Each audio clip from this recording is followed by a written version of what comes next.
Bonjour à tous, comme vous l'avez peut-être vu, la chaîne de magasins Lidl via leur marque Silvercrest s'attaque à la domotique. C'est qu'ils sortent plein de choses et à pas cher. Aujourd'hui je vais tester pour vous la prise connectée à 9,99€, soit pour nos amis français 9,99€, moins de 10€ pour une prise connectée en Zigbee 3.0. On voit ça tout de suite.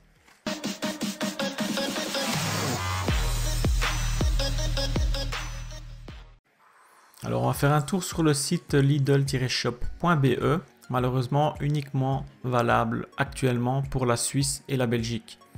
Vous voyez donc que la gamme est assez étendue, on a des packs complets avec 3 ampoules, la passerelle et une télécommande pour 56€.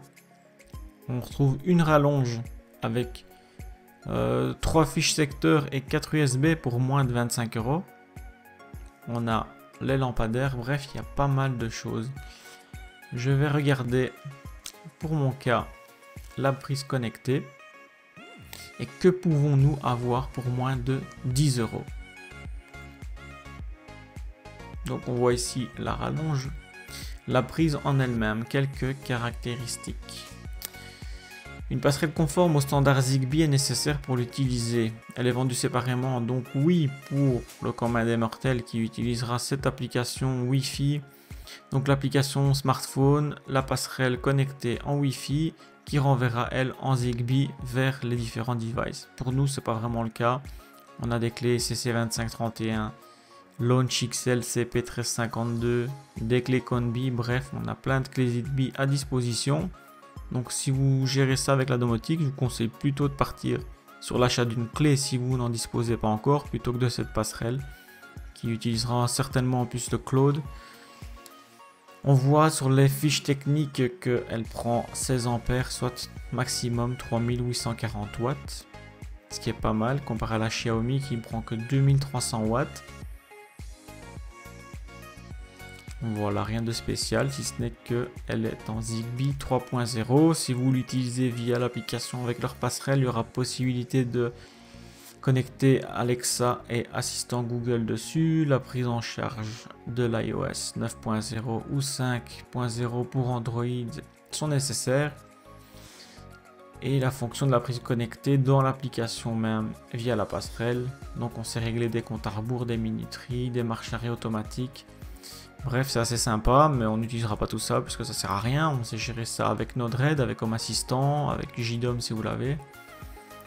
Donc on est parti sur cette prise à 9,99€. Je vais tout de même vous faire un petit comparatif de cette prise Lidl avec la prise Xiaomi. Pour que vous vous rendiez compte de ce que ça donne niveau taille. Vous voyez que la Xiaomi est un peu plus compacte, elle est beaucoup moins longue. Beaucoup, on va dire 1 cm en fait, tout simplement. Mais 1 cm, c'est déjà pas mal. Au niveau des watts, la Xiaomi prend 2300 alors que la Lidl encaisse 3800, donc ça c'est quand même mieux. On a le bouton sur les deux, la terre de manière différente mais qui se trouve sur les deux prises aussi, donc en version Europe.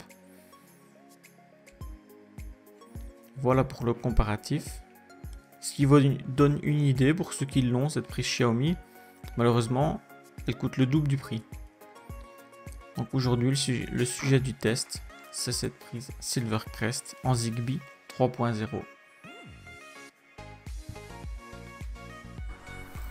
On est parti pour le branchement et l'appairage de la prise.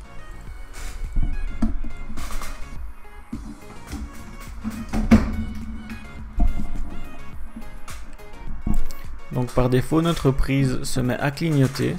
Donc elle se met toute seule en mode appairage lors du premier branchement. Je vais juste cliquer sur ajouter une lumière sur l'interface Foscon App pour 2 comptes et vous voyez en quelques secondes ma prise est remontée.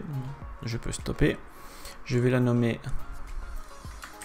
prise Silvercrest 2.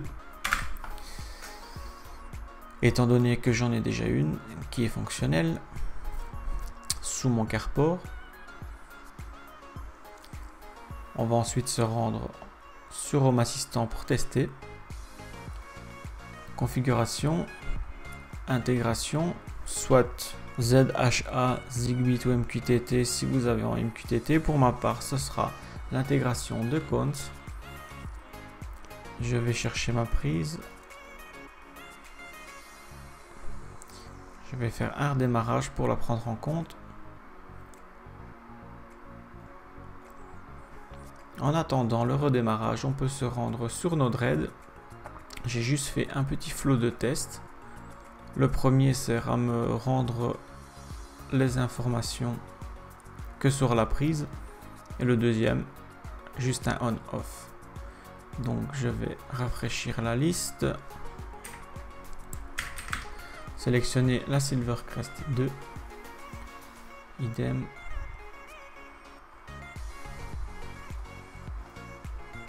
On déploie.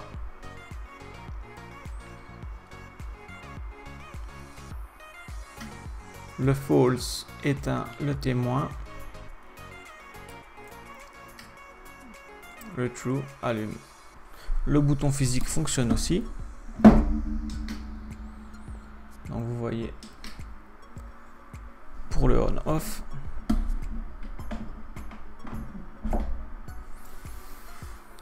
Et au niveau de l'entité, qu'avons-nous comme information? Donc on a son nom, le device type, donc si c'est bien light, parce que DeCount renvoie ça comme une lumière. Ne me demandez pas pourquoi, toutes les prises sur DeCount sont en light. La marque, etc. Bref, ces informations, si on va pas trop les utiliser, ce qui va nous servir plutôt, c'est l'état on-off. Donc le on-off ici est représenté par on à true ou false. Le false correspond bien évidemment au off et le reachable à true. Ça peut être sympa si votre prise n'est pas joignable. On peut toujours tester cette information. Si cette information passe à false, vous pouvez déclencher une petite automation ou un scénario sur Node-RED qui vous envoie une notification sur votre téléphone par exemple pour vérifier l'état de la prise. Je retourne du côté de HA. Configuration, intégration de cons. Je cherche ma prise Silvercrest. Ici, elle est allumée. On voit le témoin allumé. Je la passe à off. Je la passe à on. Vous voyez, ça réagit super bien. Alors qu'ici, je suis derrière un routeur. J'ai ma clé Conbi qui doit être à 20 mètres avec 4 ou 5 murs. Donc ici, la prise a vraisemblablement été se connecter à une autre prise qui est à proximité. Comme vous l'avez vu, cette prise est super réactive. Elle s'intègre en quelques secondes sur DeCount. Ça devrait être pareil sur Zigbee to MQTT, même si j'ai pas l'occasion de tester. On la gère via Node-RED, via Home Assistant, comme une prise tout à fait normale. Ce que je peux juste lui reprocher, c'est deux choses. La première, elle est assez épaisse et longue. C'est un peu dommage. J'aurais préféré qu'elle ait la taille un peu plus compacte comme la Xiaomi. Et la deuxième chose, c'est le relevé de consommation. On aurait tellement aimé avoir le retour de la consommation, quitte à mettre 5 € en plus sur cette prise. Mais bon, pour le prix, elle fait le taf et donc, si vous voulez des prises qui font routeur aussi, je vous la conseille. Si vous avez des difficultés pour opérer cette prise, n'hésitez pas, commentez la vidéo. Si ce n'est pas le cas, tant mieux. Je vous dis donc, likez, partagez et abonnez-vous. À bientôt pour d'autres vidéos.